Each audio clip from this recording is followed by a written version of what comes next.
Hey guys, it's your buddy Rome. Today we're going to take a look at a product that was sent out to me to review. Now, I get a lot of questions from potential live streamers, gamers, DIY people who want to be able to live stream to multiple platforms using multiple cameras like they see me do 5 days a week on a number of different platforms.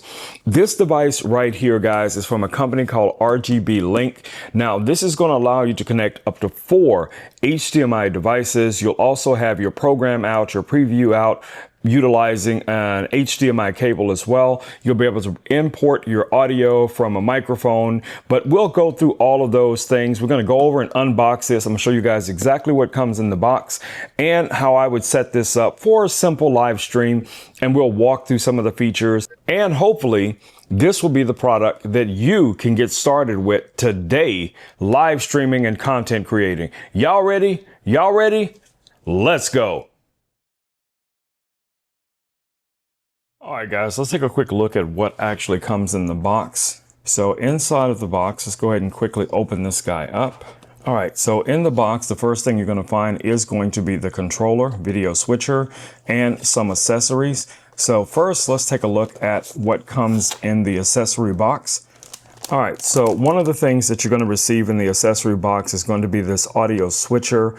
It's a 3.5 connector that allows you to connect a microphone and also a pair of headphones to this unit. You also receive a USB-A to USB-A cable. This is going to be excellent for connecting this to your Mac or PC. We also are provided with a power brick.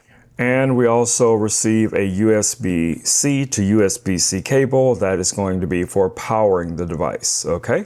You also receive the RGBlink Mini-pro manual that will walk you through all of the different setups or anything that you might need or any questions you may have. There's also some QR codes in here that will take you to videos that also further instruct you on different things that you'll be able to do with your device, how to set everything up. And I'll try to keep creating videos to provide detailed information as well so that you guys can just do kind of like a follow along.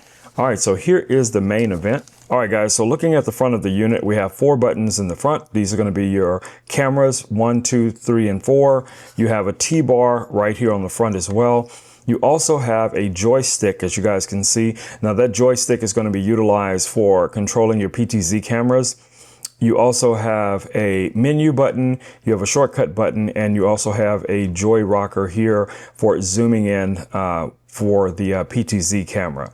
All right, so starting on this side, as you guys can see here, we have 2 audio inputs.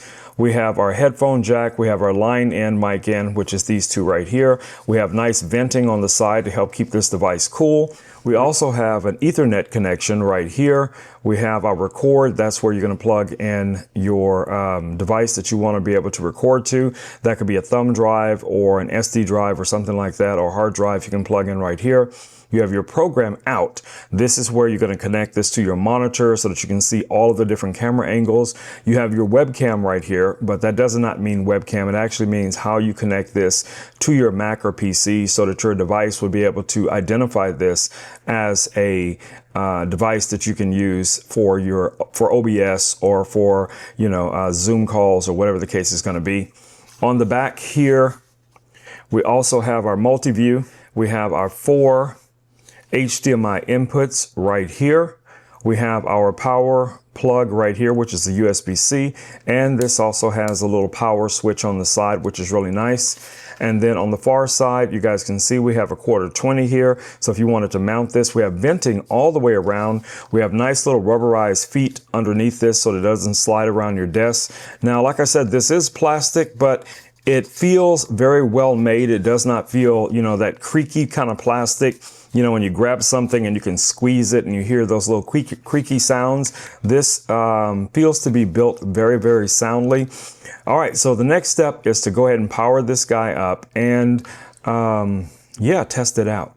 Now, today what I am going to be doing is I'm going to be setting this up right here in the studio the way I normally would. So what I'm going to do is I'm going to power this off of one of the compact solar powered batteries that I normally use, and we're going to see if it can be powered off of one of those batteries, or if I will have to resort to plugging this directly into wall AC power. So let's get started. All right, guys, quickly I want to show you guys exactly how I have everything set up. I have one of my Sony cameras here connected as camera B. I have my FX30 over here connected as camera A, as you guys can see right here, and I can easily switch between these two camera feeds anytime that I want to. So that's our preview. So camera 1 is this camera here, which is the FX30. So that's camera 1. So we're going to switch to camera 1, and you can see we have camera 1 now right here as our main camera. And if we want to switch back over to camera 2 here, all you'd have to do is press on the 2, and then you can use the T-bar to, to switch back and forth. Now you can disable the T-bar if you don't want to actually use the T-bar during your transitions. You can just set it where just the buttons themselves switch. Now, when we go through all of the settings, I'll explain that. But for the most part, guys, really simple setup. All you're going to be doing here is choosing which camera you want to switch to, and then switching to that camera. And as you guys see here, it switches over. So if I didn't explain to you the monitor setup, this is actually an iPad. I have a capture card going into the iPad. I have the multi-view out from the Mini-Pro going into the iPad, and then I have the other two cameras coming in using their HDMI, clean HDMI out into this device. And you guys can kind of see how those two are connected right here. And then we're also powering this off of a battery. So I have one of the Blue Yeti batteries over here. Let's bring this camera around so you guys can see.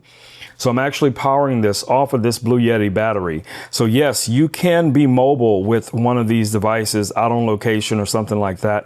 So if that's your goal, you're going to be just fine setting this up, for a ball game or for a concert or something like that.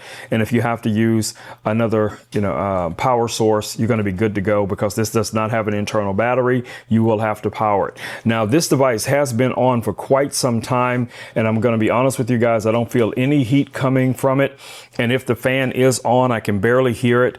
So again, all plastic, but for the design that we're going to be, for what we're going to be using this for, I think that's a good thing, because it's going to help dissipate heat.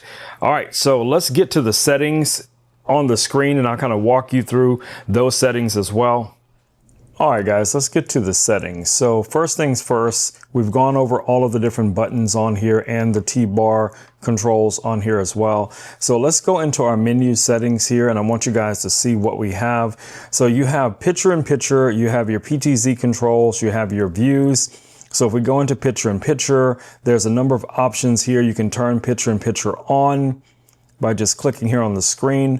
The screen is pretty responsive for what it's worth. This is a touch screen, guys, so it is a little touch sensitive, so you're going to have to take that into consideration as you're moving through this screen. But you can use the touch screen, or you can use the companion app for it as well. Now, I've noticed that a lot of people have talked about issues they've had with the screen going back and forth. That might just be my big fingers, so it might be different for you guys.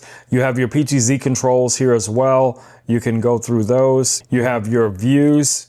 You can go in and set up multiple views within the device. You also have your keying. That is going to be for green screening. You have your effects. So you can go in here. These are going to be your different transitions or setups for your live streams, which is really cool. So you have your audio controls that you can utilize with this device, guys. You can just click here and you can choose where the audio source is going to come from, whether it's one of the HDMIs, or if you have a microphone plugged in through the 3.5, however you have it set up, you'll be able to do that as well.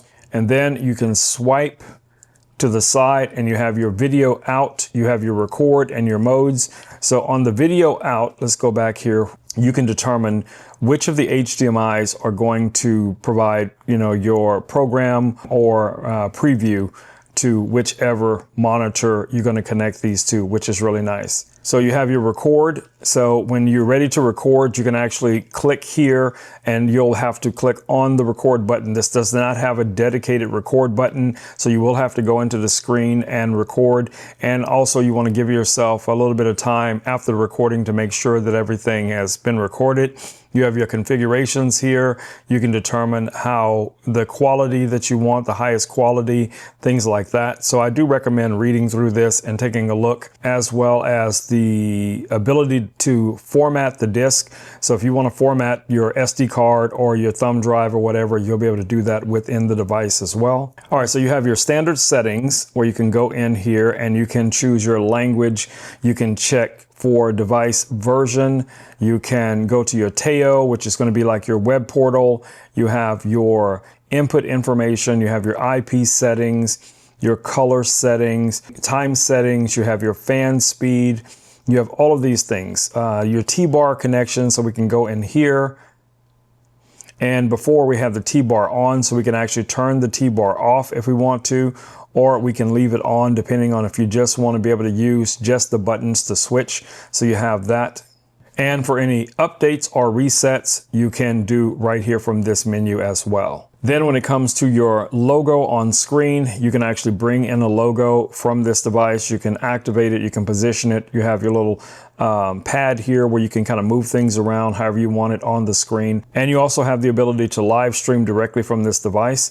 Now you will go in and you'll add your different RTMP URLs and your stream key. Now, the best way to do that is going to be to log into the Teo cloud, so to make it much easier than trying to type onto this little 2-inch screen, but it is available to you. And as you guys see, very responsive little touch screen. All I have to do is swipe in either direction and I can move back and forth through all of the different settings. You have a shortcut button here that you can set up for shortcuts for volume.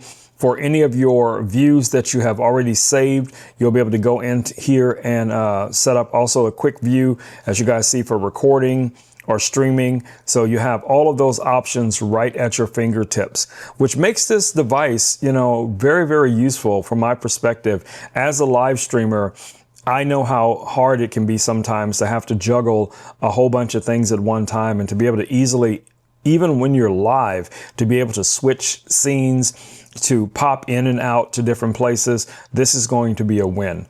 All right, guys, I just want to do a quick overview of this device from RGBlink. This is the Mini Pro. I think this is going to be an ideal beginner streaming device, recording device, especially for someone who's using multiple cameras, that have access to monitors or an iPad or something like that that you want to be able to connect it to. This is going to be a win, guys.